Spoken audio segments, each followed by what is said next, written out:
아니 뭐 병원을 맨날 갈 겁니까? 노령세대는 예전보다 훨씬 더 건강하시고 근데 왜 병원 옆에 살아요? 실버타운 만들어서 노인 가구끼리 살아 편하긴 하겠죠. 그렇게 하면 더 늙는다고요. 나이가 들면 노후에 어디 살까? 자식들에게 다 주고 나는 조금만 이사 가면 되겠지? 이게 아니라는 거예요. 나이가 드실수록 당장만 보시잖아요. 그거 말고 생각보다 훨씬 더 오래 사실 수 있거든요. 전원주택이 좋은데 매입하셔서 엄청 힘들거든요. 처분도 안 되고. 잔디 한 달만 깎으면 바로 이사 나옵니다. 두 번 다시 안 산다. 잔재다 그래서 시멘트 붙는다면서요.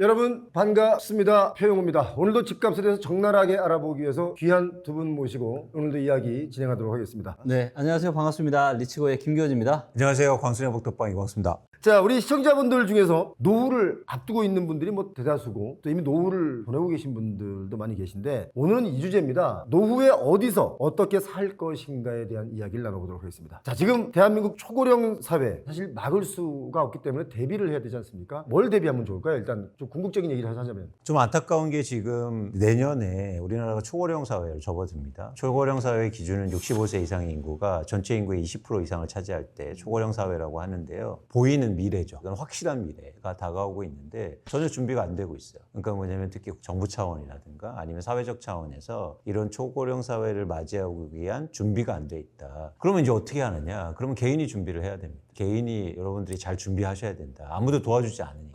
누구한테도 기대지 마시고 사실은 이거는 불가피하게 스스로 해결해야 될 문제이지 않을까 생각합니다. 한국의 노후 문제는 굉장히 심각한 것 같아요. 왜냐하면 노후 빈곤율이 지금 가장 높은 나라가 한국이잖아요. 근데 이미 이제 노인이신 분들은 한국의 경제가 성장하던 시대 이 과실을 누리신 분들인데 그런 분들임에도 불구하고 노후 빈곤율이 OECD 국가 중에서 지금 가장 높다라는 거 여러 가지 이유가 있는 것 같아요. 뭐냐면 한국은 어떻게 보면 좀 쏠림 투자를 너무 많이 하는 것 같아요. 그리고 자산을 적절하게 배분하는 게 너무 중요한데 그러다 보니까 은퇴하고 나서 정말 내 주변 사람들에게 밥 한 번, 술 한 번 편하게 살 수 있는 그런 분들이 생각보다 정말 많지 않습니다. 그렇기 때문에 정말 이제 그런 부분들을 좀 잘 준비하시는 게 굉장히 중요할 것 같고 그다음 또 어떤 재무적인 이런 것도 사실은 큰 리스크이긴 하지만 이거보다 훨씬 더 못지 않은 게 뭐냐면 저는 건강이라고 봅니다. 그래서 행복한 노후 생활을 위해서는 건강이 너무너무 중요하다. 그래서 절대로 자산 관리 하실 때는 특정 자산에 몰빵하지 마시고 근데 너무나도 안타깝게 한국은 80%의 자산이 다 부동산이죠. 이런 것들이 저는 좀 걱정이 좀 많이 됩니다. 기본적으로 65세 이상의 자산 구조를 보면 81% 이상이 부동산 자산으로 돼 있는데 그것만 믿고 계신 거예요. 많은 분들이. 근데 거기서 가격이 떨어지면 어떻게 할 건지를 모르는 거죠. 만약에 근데 그게 팔리지도 않는다. 뭐 이런 상황이 오면 굉장히 심각해질 수 있다.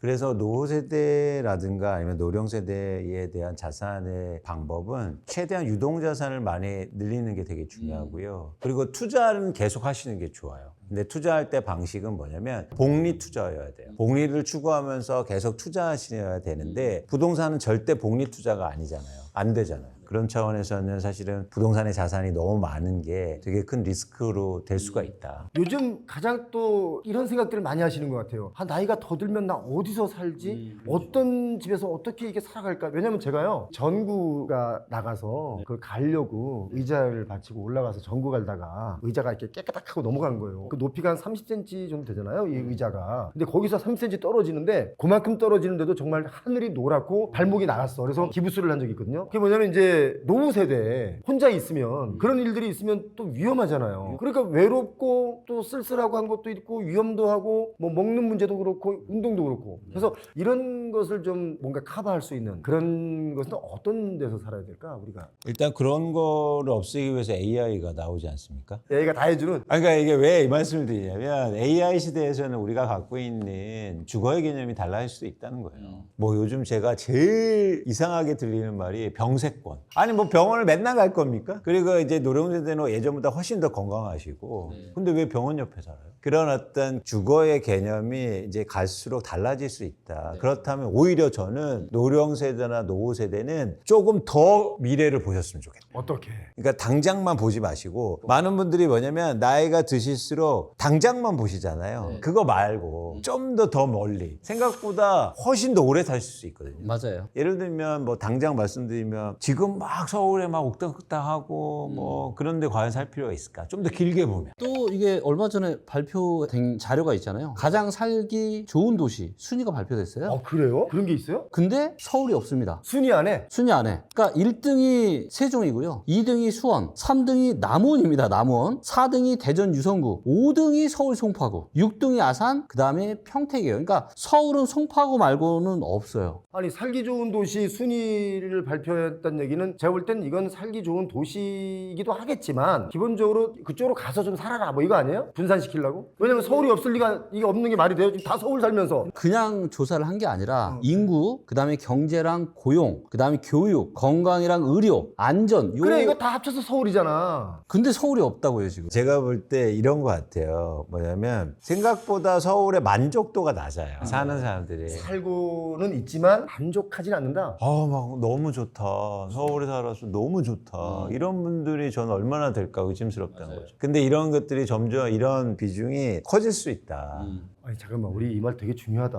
나 서울 살아서 너무 좋아 라는 사람 본 적이 없는 것 같아. 만약에 일자리만 아니면 서울 살고 싶으세요? 아니 서울 살고 싶으세요? 아니요, 저도. 저도 아니에요. 우리 일자리 일터 사람들이 어떤 그 커뮤니케이션 그 인생 살아가는 놀이터 이분들이 다 서울에 있으니까 나도 서울에 있어야지 뭘 할 거 아니에요. 그거 아니에요 지금? 그러니까 만족도가 되게 낮은 거죠. 서울에 거주하는데 어쩔 수 없이 사는 분들이 많아서 그러면 서울의 경쟁력이 좀 떨어질 수도 있다. 실제로 또 지방 사시는 분들 만나서 이야기를 들어보면 만족도가 훨씬 좋아요, 서울보다. 하기야 그런 것 같아요. 위성 도시에 있는 분들은 자기가 살고 있는 그 도시에 대한 자부심이 대단해요. 제가 그 송도에 있는 분들을 만났더니 송도가 대한민국 최고라는 거예요.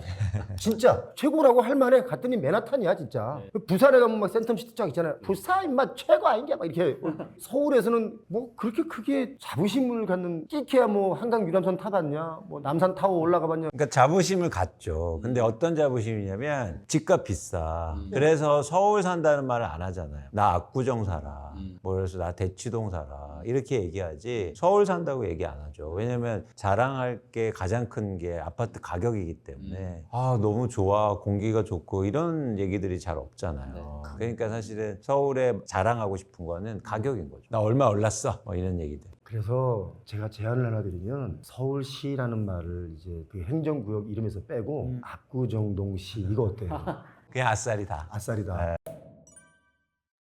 자, 그리고 이제 우리가 지역을 좀 얘기를 했으면 실버타운 얘기를 또 안 할 수 없잖아요. 나이 먹어서 어디 가서 살 거냐. 우리 평호 대표님 혹시 어디 가서 살고 싶으세요? 요즘 그 생각을 진짜 많이 해요. 저도. 왜 많이 하냐면 제가 혼자 지내다 보니까 첫 번째가 안전, 두 번째가 누군가와 쉽게 어울릴 수 있는 교통망, 그다음에 세 번째가 나가면 먹을거리들이 있는 요 에어리어. 이런 걸 생각하다 보니까 그게 어딜까? 어디가 가장 좋을까? 또 너무 시끌벅적한 데 싫거든요. 그러니까 약간 숲이 있거나 강이 있거나 이런 데 한적한 데가 좋지 않느냐. 그냥 병원 가까운 데는 아니라고 생각했어요. 거긴 딱 서울 숲인데요. 한강이 바로 앞에 있고 숲도 있고 먹을 데도 많잖아요, 이게. 아, 그러네 진짜.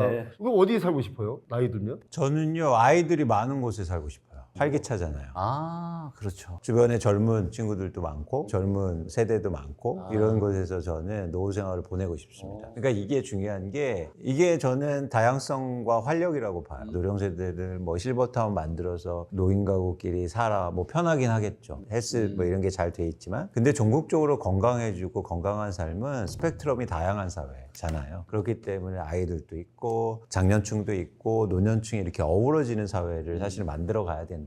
그러니까 일본이 가장 이렇게 혁신이 안 이루어지고 그동안 저성장으로 가고 어려웠던 이유는 저는 원인이 이 실버타운에 있다고 봐요. 아, 실버타운이 그거의 원인이다? 그렇죠. 일본은 실버타운이 굉장히 많습니다. 맞습니다. 그러니까 노령 세대를 거기다 가게 하고 사회의 일정 스펙트럼을 줄인 거죠. 그들만의 리가 되는 거잖아요. 그렇죠. 근데 예를 들어서 일본에서 가장 돈 많은 세대가 단가의 세대인데 그들이 그냥 실버타운에서 거기서 돈 쓰고 해요. 그럼 어떻게 사회가 이렇게 경제가 활력이 일어납니까? 예를 들어서 어떤 지역에 같이 어우러져 살면 노령 세대가 거기서 지역에서 돈 쓰고 그리고 같이 이렇게 하면 그 지역 경제가 좋아지고 그렇죠. 돈 있는 세대가 그러면 젊은 세대가 자연스럽게 거기에 어우러지는 거죠. 실버타운에 들어가는 이유, 실버하우스에 들어가는 이유가 뭐냐면 이제 밥도 안 해도 되고 뭐 밥 해주기도 하고 또 같은 나이대에 있으면 서로 얘기도 하고 뭐 위로도 되고 이제 이렇다는 거예요. 들어간 이유가. 그래서 그렇게 하면 더 늙는다고요. 그렇지, 더 늙고 그 안에 머물러 있게 되고. 네, 맞습니다. 맨날 했던 얘기 또 하게 되고. 그렇죠. 본인이 스스로 청소도 하고 이러면서 건강해지고 아이들도 보고 놀아주고 거기에서 젊은 사람들하고 같이 얘기하고 이거지. 그러다 보니까 실버타운에 들어가서 오래 사시는 분이 없는 것 같아요. 아, 들어오는 가는데 빨리 나와? 그렇죠. 다 또 아프신 분들밖에 없고 또 한 분, 두 분 돌아가시고 하면 기분이 어떻겠어요. 그래서 저는 실버타운보다는 저는 아파트. 근데 이 아파트가 어느 정도 여유가 있는 실버분들을 위한 아파트가 저는 뜰 거라고 봐요. 자, 예를 들어보세요. 실버타운에서는 조식 서비스? 얼마든지 아파트에 해줄 수 있잖아요. 비서 서비스, 병원 서비스 다 해줄 수 있잖아요. 그렇기 때문에 특히나 이제 저는 뭔가 이런 어떤 실버 세대에 특화된 다양한 서비스들을 하는 이 도심에 있는 아파트가 훨씬 더 저는 실버타운보다 저는 경쟁력이 있을 것 같아요. 용인에 있습니다. 아, 요인이 있나요? 용인에 이런 아파트가 있어요. 나가면 바로 지하철도 있고. 그 아파트는 연령대를 정해놓고 그분들만 분양받을 수 있어요. 저는 그거 되게 아이디어 좋다고 생각했어요. 근데 그런 아파트가 그 뒤에 안 나오는 이유는 이제 그런 아파트를 분양을 못하게 했기 때문에 제도가 안 되기 때문에 못했는데 앞으로는 제도가 풀어지면 그런 아파트들 지금 말씀하신 거 굉장히 좋은 아이디어라고 봐요. 아마 건설사에서도 많이 고민하고 있을 겁니다. 네, 준비해야 될 거라고 봐요. 저는 그 아까 우리 이광수 대표님 말씀하신 대로 젊은 세대하고 어울리고 싶다 그러는데 어울릴 수 있는 방법이 있어요. 뭐냐면 샤워할 때 여기 이제 귀 밑에 이런 데 좀 깨끗하게 씻으면 젊은 사람들이 좋아한대요. 아 왜요? 귀 밑... 나이 들면 여기 귀 밑에서 다 냄새가 난다네. 그래서 이건 생활자 지식으로. 여기요 여기? 예. 심각하게 얘기하잖아 지금. 대수롭지않게 생각하시는 것 같은데. 귀 밑에서 냄새 나는 얘기 처음 들어봐가지고. 여러분 한번 찾아보시기 바랍니다. 그래서 진짜 그래서 그거 있어요. 샤워할 때 이렇게 콕콕 씻고. 근데 그 가능성이 큰 게 여기는 잘 안 닦잖아요. 우리 셋이 의학 프로그램 하나 할까? 여기 잘 안 닦는 것 같아. 생각해보니까. 그래서 이거 깨끗하게 해야. 뭔가 숨겨져 있어. 예. 그래서 해야 이제 젊은 분들도 같이 어울리고 노는 거야. 요즘에 이런 것도 있어요. 나이가 들면 고층 아파트에 살지 마라. 고층 뭐 위험하다. 뭐 공기도 안 좋고 뭐 산소도 부족하고 뭐 예를 들면 농담 같지만 어떻게 생각하세요? 저는 거기에 동의를 합니다. 왜냐면 고층 아파트로 올라가면 시야가 이렇게 내려 보이잖아요. 네, 그러면 뭐랄까 좀 제가 요즘 사무실이 그렇지 않습니까? 다 와보셔서 알겠지만. 근데 뭔가 공허한 느낌이 들어요. 외롭고. 솔직히 말해봐. 처음엔 좋았지. 그러다가 자꾸 보니까 공허하지. 맞아요. 그리고 외로워요. 그러니까 뭐냐면 시야가 우리가 이렇게 보세요. 저는 이거 하이라키 이론이라고 제가 만든 건데 위로 올라갈수록 어떻습니까? 아니 대표님 위로 올라갈수록 어때요? 외롭죠. 네, 그러니까 회사에서도 위로 올라갈수록 외로워. 친구도 없고. 그러니까 나하고 같은 시선을 보는 사람들이 많을수록 저는 외롭지 않다. 그러니까 사실 고층 아파트가 좀 외로운 것 같아. 이상한 이론이지만. 이상한 이론이긴 하지만 몸소 겪는 거니까. 그럼 제가 하나 더 덧붙이면 그 위로 올라갈수록 그렇게 공허하고 외롭지만 한강 보여도 외롭다? 한강 보러면 더 외로워요. 외로워요. 막 우울감이 밀려오기 시작하면 해결이 안 돼. 근데 제가 이런 말씀 드리면 어떤 분이 또 우스갯소리로 이런 말씀 하시더라고요. 우울증 한번 걸리고 싶다. 고층 한번 살아보고 싶다. 네. 근데 고층 뭐 아파트를- 저는 층수보다는 근데 고층 아파트에 여러 사람이 살아요. 그럼 또 저는 이제 나이를 먹을수록 좀 이 커뮤니티 시설이나 어떤 그런 게 저는 훨씬 더 좀 중요하지 않을까 싶습니다. 그래서 병원보다는 내가 이제 특별하게 뭔가를 내가 뭘 하지 않더라도 이런 서비스를 해주는 그런 주거 시설이 저는 훨씬 더 좀 좋지 않을까 생각합니다. 근데 여기서 꼭 말씀드릴 게 있어요. 진짜 중요한 말씀 하셨는데 그래서 저는 고령 세대가 많아지고 이럴수록 커뮤니티 시설이 중요하다고 봐요. 근데 우리나라 지금 커뮤니티 시설을 민간한테 맡겨놨어요. 그러니까 재건축을 하면서 커뮤니티 시설을 그 안에 만들어 놓고 벽을 치잖아요. 못 들어오게 하잖아. 네, 그러니까 뭐냐면 이렇게 되면 그거는 더 심각해진 거예요. 사회적 격차라든지 이런 문제가. 그러니까 그런 커뮤니티 시설이나 활용할 수 있는 걸 공공이 만들어줘야 돼요. 그러면은 노령세대가 자유롭게 거기에서 가서 어울리고 하고 이런 시설도. 근데 우리가 그걸 지키면 안 되고 있단 말이에요. 근데 그거는 이광수 의원님의 생각이 좀 다를 수도 있는 거예요. 뭐냐면 나이가 들면 들수록 내가 봤던 사람하고 얘기하지 누군가 외부에서 들어와가지고 우리랑 거기 나도 좀 끼워줘요. 그러면 바둑판 두고 딴 데 가요. 그러니까 커뮤니티를 벽을 치는 이유가 혹시 모를 위협에 대비한 거야. 그러니까 나이가 들어가면서 점점 이렇게 뭔가 외부의 영향을 덜 받고 그렇죠. 싶다. 좀 내가 알고 끼리끼리 어울리고 싶은 이런 마음들이 있을 수 있죠. 내가 알던 김기원, 내가 알던 이광수하고만 어울려야 되는데 저 PD가 갑자기 와가지고 여기 같이 놀아요? 그러면 어디서 오셨어요? 그러면 저기 버스 타고 30분 와가지고 이러면 안 맞는 거야. 근데 저는 그게 사람들의 기본적 욕구고 욕망이죠. 그런 걸 저는 인정하는데 사실 그게 강화되면 이 격차가 커지잖아요. 예를 들어서 최근에 어떤 아파트 단지에 뭐 우리끼리 결혼하고 뭐 이런 현상들이 나타나는 게 그걸 깨야 된다, 저는. 공공 차원에서는. 그렇죠. 공공에서는 그런 노력을 좀 할 필요가 있을 것 같아요. 그리고 왜 아파트에 뭐 강남의 아파트에 자녀분들끼리 결혼시키는 거 어떠냐고 막 나왔던 이유가 뭐냐면 재산을 있는 그대로 온전히 물려주고 싶어서 그래요. 혹시 저 외부에서 다른 사람이 와서 결혼을 하면 또 반반 나눠야 되고 막 이러니까 진짜라니까요? 제가 그분들 다 만나가지고 제가 다 인터뷰했어요. 진짜 그 심리야. 저는 이제 노후에 어디서 살아야 되느냐? 저는 그랬거든요. 한 20평 정도, 18평 정도의 아파트에 부부가 살아도 좋고 혼자 살아도 좋다. 네.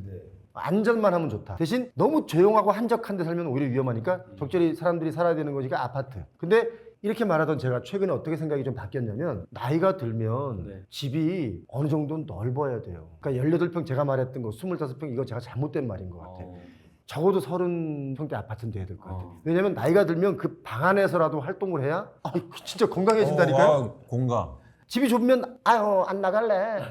난 여기 그냥 있을래. 이런다니까. 근데 자꾸 움직이다 보면 뭐 광수가 왔다고? 나가야지 하고 나간다니까요. 그렇게 말씀하시는 어르신들이 많아. 아니 요즘 이제 많이들 얘기하잖아요. 이제 1인 가구 늘고 2인 가구 늘다 보니까 소용이 뜰 거다 이런 얘기인데 지금 우리 표현 대표님은 또 완전 다른 견해시네요. 그러니까 소용이 뜨는 건 뜨는데 그건 젊은 세대들 뜨는 거고 나이가 들면 노후에 어디 살까? 그러면 자꾸 나이가 들었으니까 자식들에게 다 주고 나는 조금만 더 이사 가면 되겠지. 이게 아니라는 거예요. 제 생각은 그래요. 약간 뭐 동의하지 않는 얼굴들이긴 한데 신경 안 쓰고 진행하도록 하겠습니다. 예. 자, 그러면 이제 이런 질문이 들어왔는데 서울 아파트에 그냥 살던 분은 서울 아파트에 살아야 되느냐? 아니면 수도권으로 가야 되느냐? 아니면 좀 더 지방 고향 쪽으로 가야 되느냐? 아니면 뭐 전원주택 같은 데서 오히려 한적하게 여유롭게 살면 좋겠냐? 이 질문 들어왔거든요. 전원주택이 좋은데 대신 방법을 전원주택에 장기 임대해서 해서 사세요.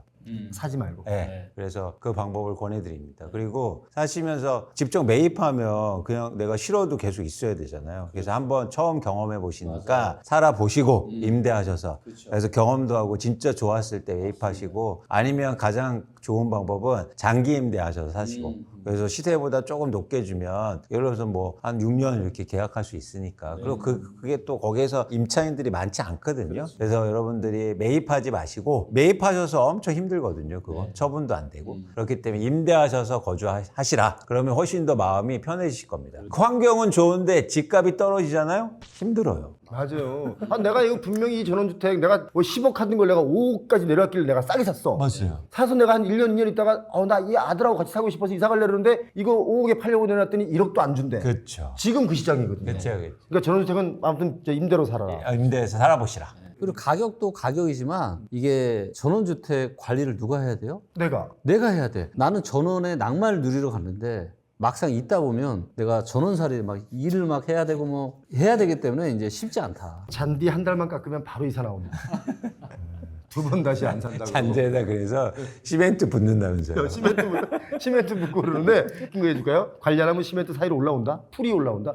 풀은 진짜 대단하다. 잡초처럼 살아란 말 있죠. 엄청난 생명력이 있어요. 예, 그리고 얘는 뭘 비료고 뭐 안 줘도 그냥 자연적으로 막 올라오잖아요. 힘들어. 아무튼 힘들지만 낭만을 생각한다면 가는 건 좋지만 아무튼 임대로 살아라. 네. 자, 서울 수도권 지방 아파트로 따지면 저는 제가 살고 싶은 데는 저는 부산은 살고 싶은 마음이 많아요, 저는. 부산? 네. 부산이 저는 좋더라고요. 일단 바다가 있고요. 강도 있고 산도 있고 맛집도 많고 그래서 좀 뭔가 부산에 가면은 뭔가 이렇게 탁 마음이 트인다랄까? 그래서 이제 저는 개인적으로 제가 부산을 되게 좋아하거든요. 부산은 갈 때마다 느끼지만 나이 좀 먹어서 부산에 세컨하우스 정도 두고 아니면 임대를 하고 이렇게 좀 사는 것도 되게 좋겠다 이런 생각을 좀 해봅니다. 부산 좋은 도시죠. 네. 어디? 아파트로 따지면 어디? 저는 사실 솔직히 생각은 안 해봤어요. 지방에서 내가 어디 꼭 살고 싶다. 하긴 맨날 데이터 보고 뭐 이거 하느라고 뭐 내가 어디 살고 싶어 이거 뭐 생각이나 했겠어. 근데 요즘 데이터를 볼 때 저는 세종시가 눈에 자꾸 들어와요. 세종시. 세종시요? 네, 그러니까 데이터로만 보면 일단 가격이 많이 빠졌고 그 다음에 더 조정받을 가능성도 있는데 이제 거래량이 증가하고 이러면 그리고 인프라가 되게 잘 돼 있잖아요. 세종시가 신도시이기 때문에 그래서 주변 여건도 좋고 그리고 조금만 밖에 나가시면 뭐 이렇게 여행하고 이런 지역도 많아서 제가 또 충청도 출신이라 고향도 이렇게 좀 가깝고 그래서 세종시가 자꾸 눈에 들어오더라고요. 세종시가 살기 좋은 도시 1위잖아요. 그러니까요. 아까 또 그렇게 말씀하셔서 제가 깜짝 놀랐어요. 아니 저는 세종시 다 좋은데 그 오송역에서 이제 차 타고 한 20분 가야 돼요. 차라리 이제 오송역도 있고 세종역도 있으면 세종역을 왜 안 만드는 거예요? 근데 여기 반대하는 분들이 많아요. 아무튼 뭐 여러 가지 이유가 있는데 아무튼 세종시 의외입니다. 저는 우리 그냥 평호 대표님은 혹시 저는 아까 말씀드렸다시피 한적한데 약간 그 공원도 좀 있고 약간 그 먹을거리가 좀 있는 지역. 구체적인 지역을 생각해 두신 건 없고요. 구체적인 지역이요? 그런 지역 제가 생각나는 곳이 있는데 어디? 속리산 입구. 먹거리 많고. 등산객 오면 인사하고. 누구세요? 저 표고입니다. 안녕하세요. 예. 자, 근데 진짜 어디 살든 간에 노후에 어디 살든 간에 내가 가장 마음 편한 곳 이런 것만 생각하면 되지 않을까 생각이 들어요. 그렇죠. 그리고 또 나이 먹을수록 외로울 수 있기 때문에 내가 또 오랜 인연을 맺어왔던 이런 분들이 가까운데 그리고 그분들을 내가 언제라도 보러 갈 수 있는 이런 데 살기를 원하지 않을까 싶습니다. 그래서 어느 기관에서 나온 자료를 제가 보니까 거기에 보니까 이제 용인 지역, 수원, 과천, 뭐 판교 요 서울 남부 지역, 경기 남부 지역 요 지역이 여기저기 사람 만나기 좋은 지역이라는 거예요. 맞아요. 서울 사람도 만나기도 좋고 지방에 있는 사람 올라와도 좋고 딱 좋은 지역이라는 거야. 그래서 노후는 그쪽이 어때요? 이제 그런 분들이 많이 있어요. 그 점은 어떻게 생각하세요? 저도 만약에 재테크적인 측면까지 고려를 하잖아요. 그러면 저는 동탄을 꼽을 것 같아요. 동탄. 예, 왜냐면 이게 데이터를 한번 제가 잠깐 보여드리면 영유아 인구수가 지금 압도적으로 경기도에서 제일 많은 데가 화성시예요. 맞아. 동탄이고. 근데 왜 제가 동탄을 또 얘기하냐? 제가 가보니까 호수도 있죠. 옆에 골프장도 있죠. 또 이런 건물이나 이런 거 다 새 거죠. KTX 있죠. GTX 있죠. 그 다음에 그쪽에 또 반도체 클러스터로 인해서 앞으로 일자리도 계속 많아질 거죠. 그렇기 때문에 이런 종합적인 측면을 감안을 한다라면은 저는 동탄에서 사는 것도 괜찮겠다. 이런 생각이 듭니다. 어디든 내가 마음 붙이고 정 붙이면 그게 내 집이고 내 고향 아니겠습니까? 그래서 뭐 꼭 경제적인 측면, 니네 집값 얼마나 올랐냐라는 이런 질문 속에 살다 보니까 매번 뭐 집값이 얼마냐, 뭐 또 어떻게 됐냐 이런 것만 따지는데 살다 보면 거기에 정들면 고향이 된다고 저는 믿습니다. 나주 혁신도시, 원주 혁신도시 다 가보세요. 상가 다 렸어요. 그리고 거기 있는 분들 다 서울로 올라와요. 혁신 아니잖아 그거. 지난해만 해도 91만 명이 문을 닫았어요. 자영업자 중에. 깨진 창문 효과라고 그래서 빈집이 조금씩 생기면 이게 확장되기 시작해요. 그래서 전체 지역을 슬럼화하는. 근데 그때 가서 다시 재건축을 할 수 있을까요? 거의 못한다고 봅니다. 일본처럼 슬럼화될 가능성이 굉장히 높지 않을까.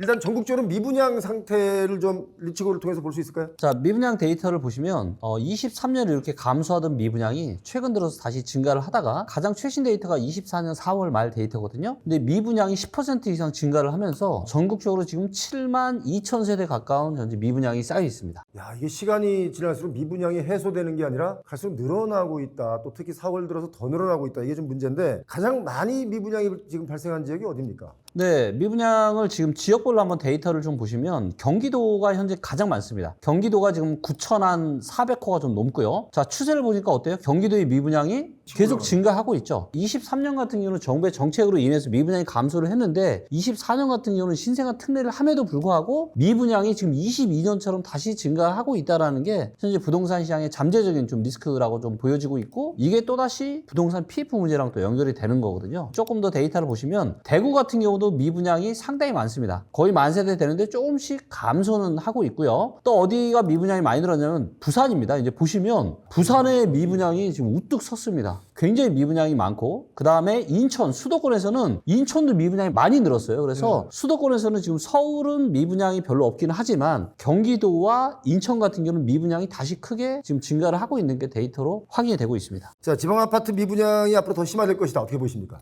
그럴 가능성이 굉장히 높은데요. 지금 미분양이 증가하는 원인을 좀 살펴봐야 됩니다. 왜냐하면 건설사들이 땅만 사놓고 분양을 하지 않고 있었어요. 그래서 버티기를 하고 있었죠. 근데 이제 더 이상 못 버티다 보니까 이제 분양을 해요. 네, 두 가지가 원인인 거예요. 하나는 뭐냐면 땅을 비싸게 사놨기 때문에 분양가가 높습니다. 그러니까 미분양이 나는 거고 또 하나 지역이 안 좋아요. 그러니까 같은 인천 지역이라도 외곽이라든지 상대적으로 선호 지역이 아니기 때문에 그동안 분양을 못 했던 거죠. 그런데 이제 만기 돌아오고 구조조정 한다니까 어쨌든 분양을 해요. 그런 어떤 흐름을 볼 때 사실은 미분양 아파트 특히 지방이라든지 외곽 중심으로 미분양 아파트는 크게 증가할 수 있다 이렇게 보고 있습니다. 제가 알고 있는 거 하나 덧붙이면 그 땅을 비싸게 산 이유가 왜 그러냐면 이제 경쟁적으로 얘네 시행사가 사기 전에 내가 더 비싸게 산다 해가지고 어떤 땅은 심지어 2등과 1등 차이가 7배, 8배 나는 것도 있습니다. 그런데 호황기 때 얘나 얘보다 우리 회사가 이거 빨리 해야 돼 하고 막 일단 무조건 분양만 하면 뭐 무조건 다 완판을 하니까 그냥 7배를 더 주고 산다는 건 말이 안 되지 않습니까? 그런 식으로 했고 지역을 안 가리고 그냥 아무 땅이나 사면 되기 때문에 그 땅을 사고 그냥 돈 많이 주고 사놓고 지금 그게 22년에 샀던 땅님들이거든요. 최고가의 아무 땅이나 비싸게 산데 그거를 이제 분양을 한다는 얘기는 최고가의 아무나 비싸게 사라 이 뜻이거든요. 그러니까 이게 미분양이 나는 겁니다. 사실 2020년과 21년에는 그냥 눈 감고 던져도 다 올랐잖아요. 그러다 보니까 이 추세가 계속 될 줄 알고 경쟁적으로 이제 땅값을 비싸게 샀던 거죠. 그러니까 저희가 예전하고 한번 비교할 필요가 있는데 2008년도, 2009년도에 전국의 미분양 아파트가 16만 5천 가구였어요. 그때 한국의 부동산 PF가 한 80조 원 정도 됐습니다. 근데 지금은 뭐 보여주신 것처럼 미분양 아파트가 7,000호다. 네. 그때보다 적지 않느냐? 근데 지금 부동산 PF가 134조 원, 뭐 135조 원, 그리고 기타 그림자 금융까지 합치면 200조 원 얘기를 하거든요. 그러니까 무슨 얘기냐면 그때보다 미분양 아파트는 적지만 착공을 못한 PF가 많다는 거예요. 그러니까 이거 계속 사업할수록 사실은 미분양이 증가할 수밖에 없는 거죠. 그리고 또 미분양 통계 관련해서는 이게 있잖아요. 뭐냐면 축소해서 보고를 하기 때문에 우리가 많은 데이터들이 있지만 고지고대로 믿으면 안 되는 데이터 중에 하나가 미분양 데이터예요. 그래서 얼마 전에도 뉴스화 된 적이 있지만 실제 미분양 물량이 현재 통계에서 보여지는 것보다 2.6배가 지금 많다. 이런 이야기들이 좀 있잖아요. 그렇기 때문에 그런 상황 하에서도 지금 미분양이 다시 증가하고 있다는 거는 이것들이 하반기에 부동산 PF 문제로 이어질 수 있는 가능성이 더 높아질 수밖에 없다. 이렇게 좀. 그러니까 이게 흐름이 어떻게 되냐면 제가 감히 좀 예측을 해본다면 이런 식이죠. 그러니까 최근에 다시 뭐 집값이 오르고 시장이 이제 들썩이잖아요. 네. 근데 미분양 아파트는 증가해요. 근데 어쨌든 이 미분양 아파트는 해소해야 돼요. 미분양 아파트에서는 뭐 취득세 감면이라든지 양도세 이런 것들이 나와요. 그럼 어떤 식이냐면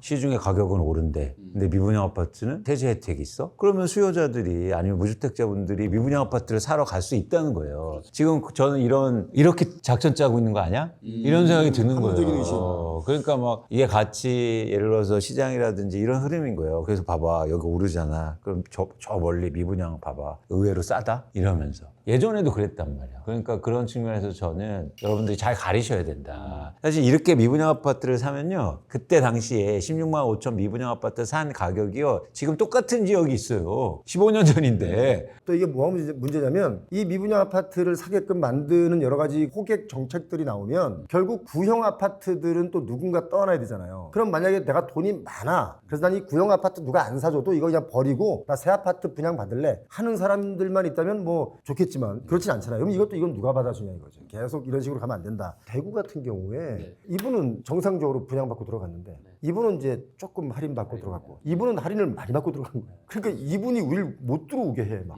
뭐 이런 경우 지금 많이 벌어지고 있거든요. 할인분양하지 말라고 하고 막 이러거든요. 이거 왜 이런 현상이 나타나는 걸까요? 그러니까 불가피한 거죠. 안 팔리니까 할인 분양을 해야 되는데 그렇다고 해서 기존에 분양받으신 분들 뭐 깎아줄 수는 없으니까 건설사나 시행사나 다 돈 벌려고 하는 건데 그런 그래서 이중 가격이나 삼중 가격이 나오는 건데 그런 차원에서는 이제 분양받을 때나 뭐 이렇게 이제 유의하셔야 된다는 거죠. 사실은. 소분양자들이 결국 조심해야 돼요. 그렇습니다.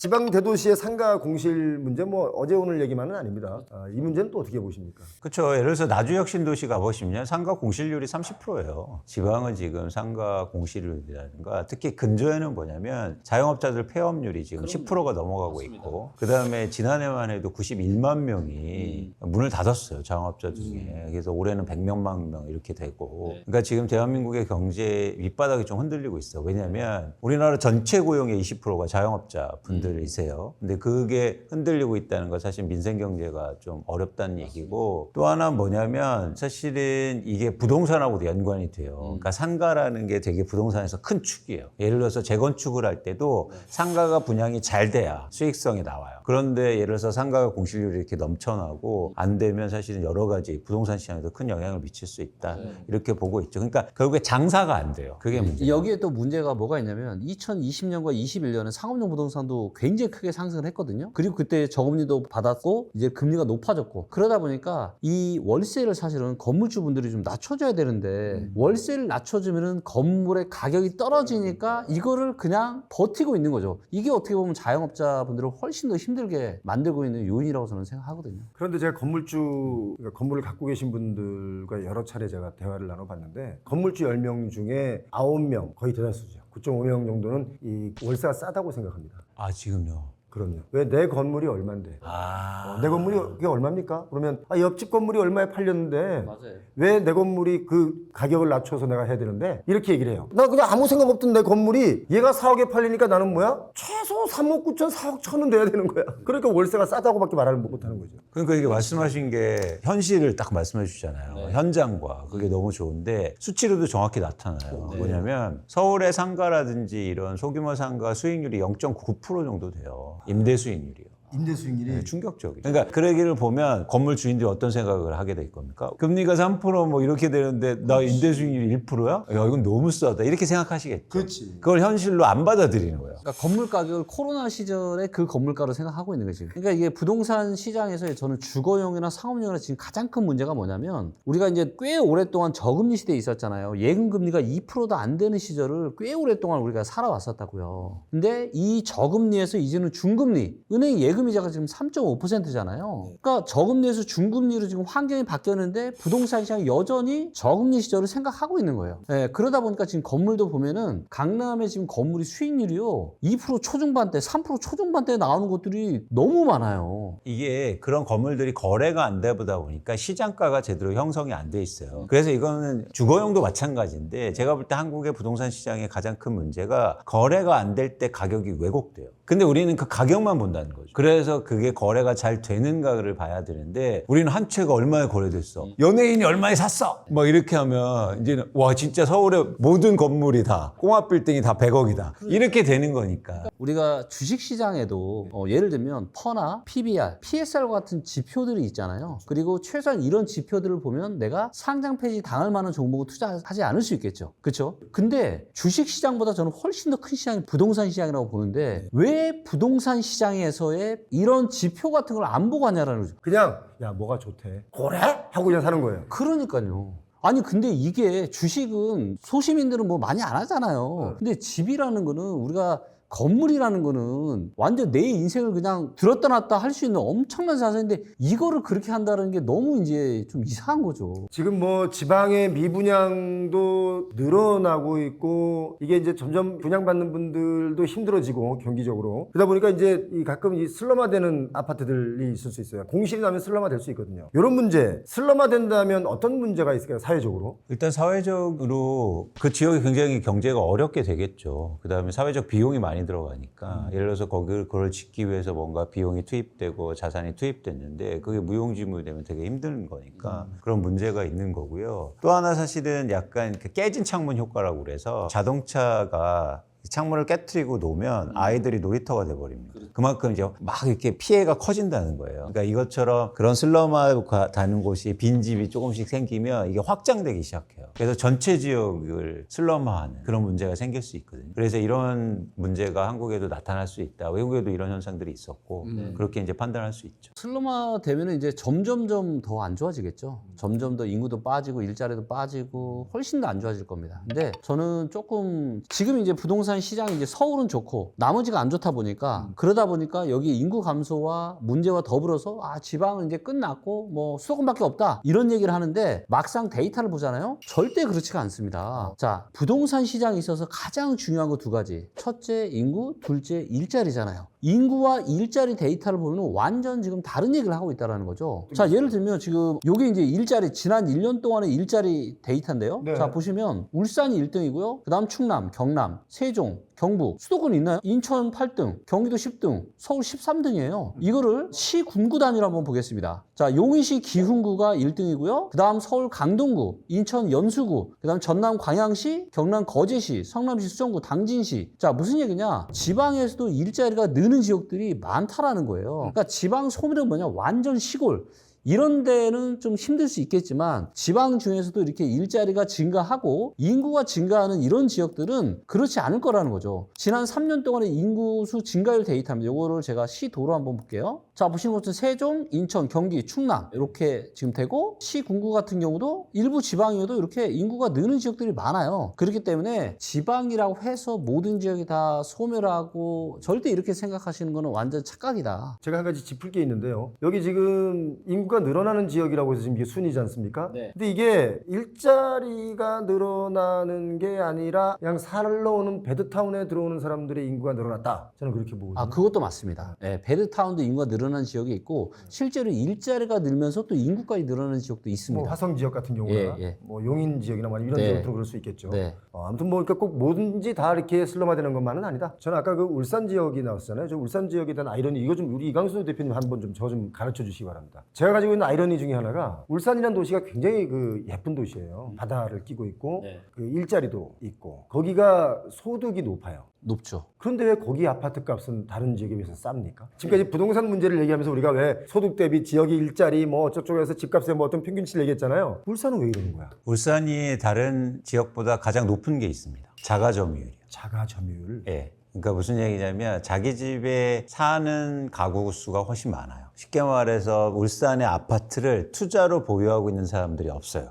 적어요. 그래서 변동성이 적고 상대적으로 집값이 안정돼 있는 거죠. 그러니까 사실 울산이 그래서 독특한 측면이 울산이 오르면 우리나라 집값이 고점입니다. 거기까지 가서 샀으니까. 야, 오늘 여러분 이거 진짜 귀한 영상 내용 보고 계신 겁니다. 그래서 울산이 그런 독특한 특성이 있어요. 그러니까 뭐냐면 일자리나 인구나 중요하죠. 부동산을 결정. 근데 대한민국의 지금 집값은요, 투자나 투기 수요가 붙어서 올라간 집값이에요. 그러니까 지역별로 투자나 투기가 그렇게 크지 않았다면 집값이 그렇게 올라갈 수가 없는 거예요. 그러니까 이렇게 현혹하면 안 된다는 거죠. 막 수도권이 인구가 많고 일자리가 많아서 서울이 막 너무 경제가 좋아서 집값이 오르는 게 아니라 투자하는 사람들이 몰려서 집이 오른 거예요. 그래서 이 집값이 어쩌면 위험할 수도 있다. 투기하는 사람들은 언제 듣지 마음이 바뀌거든요. 아, 충격받았습니다. 자가 점유율이 높아서 주택 가격이 뛰지 않는다. 자가 점유율이 높다는 얘기는 전세를 사시는 분들의 숫자가 좀 적다는 얘기잖아요. 근데 다른 지역은 내가 그 집에 들어가 살지 않아도 그냥 일단 사놓고 전세 주고 또 갭으로 올라갔다지 기다리고 지금 저 둔천주공 올림픽파크 포레온 그 정부에서 인공호흡하는 바람에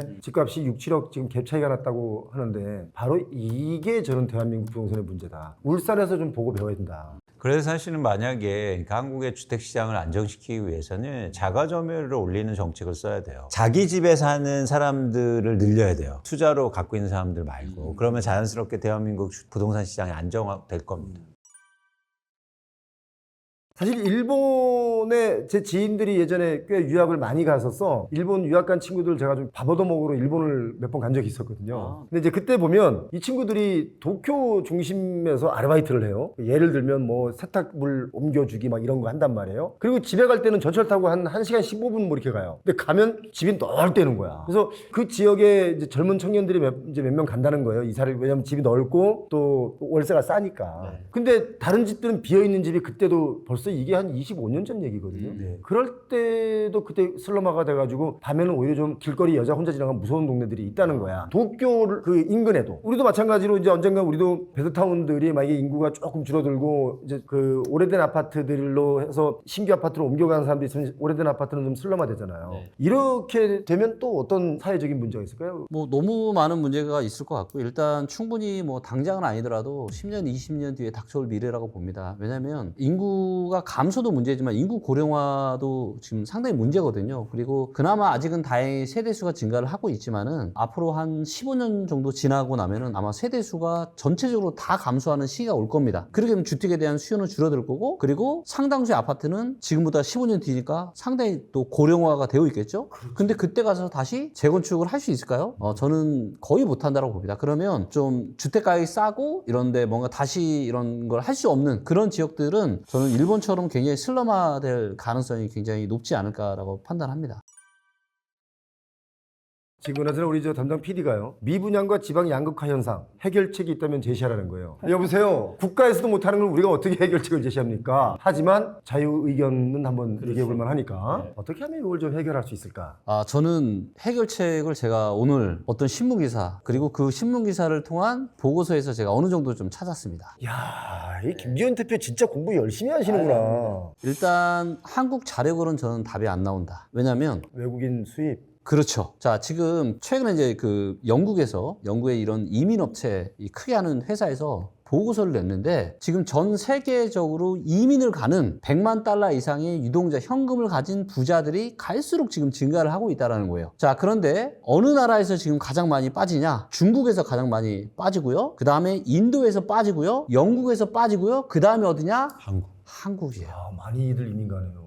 한국이 4번째로 부자들이 가장 많이 빠집니다. 아, 한국이 그래도 살기 제일 좋은 나라인데 그러니까 그 이제 이민을 인구수 대비하면은 이거는 진짜 심각한 거죠. 영국, 중국, 인도 훨씬 더 우리나라보다 인구수가 많잖아요. 자, 근데 이 나라들이 어디로 가느냐? 저 깜짝 놀랐습니다. 전 세계의 부자들이 이민을 압도적으로 많이 가는 나라 1등이 어딜 것 같아요? 예전엔 제가 알기로는 스위스 뭐 이랬었는데 호주. 1등이 놀랍게도 압도적인 1등이 바로 UAE, 아랍에미리트입니다. 네? 예, 아랍에미리트예요. 그리고 아랍에미리트가 어디에 있냐? 사우디아라비아, 쿠웨이트, 이런 중동의 이런 불안한 이런데 있어요. 근데 왜 그런가를 봤더니 이 부자들한테 엄청난 혜택을, 세금적인 혜택이나 이런 정책들을 주고 그 다음에 이런 고급 인력들이 그 나라에서 일을 했을 때 엄청난 이런 베네핏을 많이 준다라는 거예요. 그러다 보니까 미국이 이민 가는 부자보다 훨씬 많은 숫자가 지금 아랍에미리트로 가고 있어요. 저는 여기서 딱 어떤 생각이 드냐? 아니, 우리 한국도 살기 좋잖아요. 아유, 최고예요. 네? 사람들 수준 높죠. 의료 수준 높죠. 치안 좋죠. 맞아요. 자, 그래서 저는 이제 그렇다면 한국의 이런 어떤 지방의 이런 양극화, 그 다음에 인구 감소 문제, 이거를 해결할 수 있는 방법은 지금 뭐 이런 젊은 청년들한테 이런 뭐 이게 아니라고 봐야죠. 이거 해줘가지고 얼마나 애를 더 낳겠어요. 이거는 저는 궁극적인 해결책이 못 되고, 정말 궁극적인 해결책은 전 세계의 많은 부자들이 한국에 이민 와서 살아야 되겠다는 이런 걸 만들어주고, 그러면 부자들이 오면은 뭐예요? 당연히 사업을 하시는 분들이 훨씬 많습니다. 그렇다는 얘기는 한국의 일자리가 훨씬 더 많아질 수 있다라는 거고. 그래서 저는 전 세계의 부자들을 좀 끌어들일 수 있는 이런 정책들을 한국에 우리 정책 당국자들이 만들어주면 저는 한국이 정말 앞으로 비전이 될 수 있는 그런 나라가 되겠다. 그걸 양극화, 지방과 이 수도권의 양극화를 해소하는 방법으로 외국인들을 우리나라로 이민 오게 만들자 이거네요. 결국은. 그냥 외국인이 아니라 부자 외국인. 부자 외국인. 어떻게 생각하세요? 너무 좋은데요? 근데 제가 이제 거기다 더하기 한 말씀 드려요. 왜냐면 부자 외국인을 데려오기 좀 힘들 수도 있어요. 왜냐면 우리나라 일단 영어를 안 쓰고 영어권 국가가 아니잖아요. 아니, 한글 배워야지 걔네들이.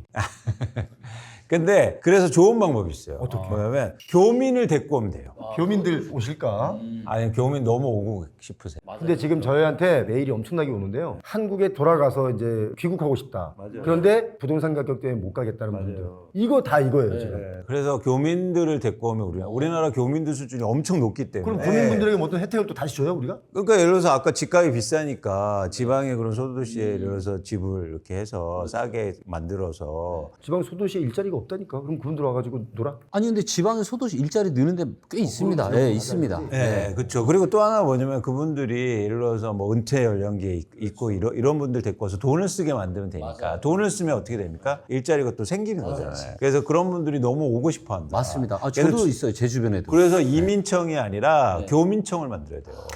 교민들을 우리는 너무 대우를 안 해줘요. 아니, 얼마 전에 우리 이광수 대표께서 미국의 부동산 시장을 체크하러 일주일 유학을 다녀오신 분이에요. 이분이 일주일 유학. 미국 가가지고 애국심이 있어가지고 죽어도 영어 안 쓰고 왔대잖아. 네? 그 정도 훌륭하신 분이에요. 그러니까 저는 사실 지방 양극화 현상에 대해서 제가 말도 안 되는 해결책 저도 하나 되겠습니다. 양극화가 생기든 말든 그냥 두세요. 이게 해결책입니다. 왜냐면 어차피 사람은 이 물 있는 대로 모이고 논 있는 대로 모이고 그 뭐야 일자리 있고 먹을 거 있는 곳에 몰리게 돼 있어요. 그러면 서울에선 도저히 이게 너무 부쩍부쩍하고 막 비싸서 여기는 도저히 탈출을 해야 되는 지역이다. 부동산 가격이나 여러 가지 뭐 물가나 다. 그러면 자동적으로 사람들이 이제 하나둘 또 가면서 거기에 일자리를 또 만들어서 이렇게 불러오게끔 돼 있어요. 이건 자연적인 현상이에요. 그래서 자꾸 나라에서 뭐 어디다 아니 저기 아까 그 나주 혁신도시. 나주 혁신도시, 원주 혁신도시 다 가보세요. 상가 다 렸어요. 그리고 거기 있는 분들 다 서울로 올라와요. 뭘 혁신이야? 혁신 아니잖아 그거. 그분들 얼마나 피곤한지 아세요? 서울역에 가보세요. 월요일 날 아침 한 6시부터 7시 사이 가면 캐리어 가방 들고 이제 일주일 동안 월화수목금 자취하러 또 가는 거예요. 지방 근무하러. 주말 되면 올라오고. 피곤해. 이거 하지 말고 양극화 현상 그냥 양극화 되면 나중에 다시 또 뿔뿔이 흩어지게 돼 있어. 우리는 뭉치면 흩어지고 흩어지면 뭉치는 게 우리나라이기 때문에 뭐라고 반론 좀 해주세요. 저 혼자 이거 끝까지 몰고 가게 하지 말고. 너무 맞는 말씀하시니까. 아, 근데 균형적으로 발전시키는 게 저는 너무나도 중요하다고 좀 보고 있고요. 사실 수도권 집중 현상이 너무 좀 심하고 그러다 보니까 수도권의 집값이 말도 못할 정도로 너무 비싸고 그래서 이제 지방에도 이제 보면은 그래서 이제 정부에서도 이런 것들을 기업 혁신 파크라고 해서 기업의 이런 일자리들을 만드는 이런 일들을 많이 하고 있습니다. 자, 오늘 우리가 지방의 미분양의 실태와 또 양극화, 지방의 슬럼화 이런 얘기를 주제로 말씀 나눴는데 오늘 뭐 여러 가지 진짜 주옥 같은 의견들이 있는데 울산의 집값이 다른 도시보다 훨씬 비싸지 않은 이유가 자가 점유율이 높아서 그렇다. 괜히 동의하는 말이고 자가 점유율이 높으면 그렇게 집 갖고 투기할 일이 별로 없다. 뭐 이건데 이 얘기가 제 머릿속에 가장 많이 남습니다. 자, 오늘 영상 보시고 또 여러분 댓글로도 많이 참여해 주시고 우리 머니인사이드 또 좋아요, 구독 눌러주시고 열심히 시청해 주시면 고맙겠습니다. 오늘 함께 해주신 두 분 고맙습니다.